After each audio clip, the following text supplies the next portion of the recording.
శాసనసభ ప్రవేశ ద్వారం ఇది. తెలుగుదేశం శాసనసభ్యులందరం కూడా 5 నిమిషాలు తక్కువ 9కి వచ్చి సభలు 9 గంటలు జరపాలని చెప్పి నోటీస్ ఇచ్చారు కాబట్టి మేము 5 నిమిషాలు తక్కువ 9కే వచ్చాం.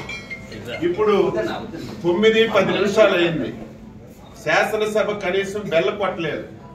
ఎందుకు కొట్టలేదంటే లోపల వైసీపీకి చెందినటువంటి 3 శాసనసభ్యులు ఉన్నారు.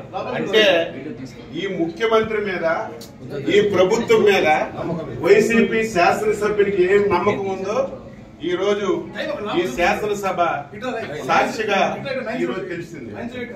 ఏది ఏమైనా సరే ప్రజాస్వామ్యాన్ని నమ్మినటువంటి వ్యక్తులుగా శాసనసభలో మాకు ఏ అవకాశాలు ఇవ్వకుండా, ప్రజా సమస్యలు లేవనెత్తకుండా, మమ్మల్ని ఎన్ని అవమానాలకు గురి చేసిన ప్రజల గురించి శాసనసభకు వచ్చి మా బాధ్యతని మేము నిర్వహిస్తున్నాం. ఇంత దారుణం ఎప్పుడు కూడా లేదు. 9-8 నిమిషాలు అయింది. ఇంత దారుణం ఏది ఏమైనా సరే ఈ 5 సంవత్సరాలు ఈ శాసనసభలో ఈ రాష్ట్రానికి ఉపయోగపడినటువంటి ఒక్క చట్టం కూడా చేయలేదు. ఈ శాసనసభలో ఏ చట్టం చేసినా సరే ఈ రాష్ట్ర వినాశనానికి దారితీసిన చట్టాలే చేశారు. అందుకే ఈరోజు ఈ విషయాలన్నీ ప్రజలకు తెలియజేస్తున్నాం. దయ ఉంచి ప్రజలారా ప్రతి ఒక్కరు ఆలోచించండి. శాసనసభ అంటే ఈ రాష్ట్రానికి ఒక దేవాలయం.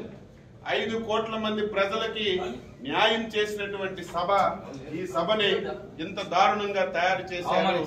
ఈ రోజు జగన్మోహన్ రెడ్డి ముఖం చూడాలన్నా, శాసనసభకు రావాలన్నా నీ శాసనసభ్యులే ఈ రోజు రావడం లేదంటే ఇప్పటికైనా సిగ్గు తెచ్చుకోమని చెప్పి సందర్భంగా కోరుతున్నాం.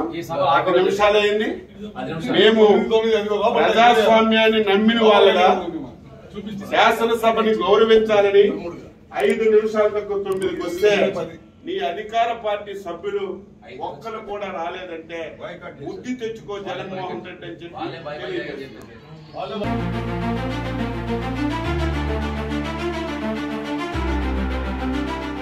Like, share and subscribe to Rajaniti channel.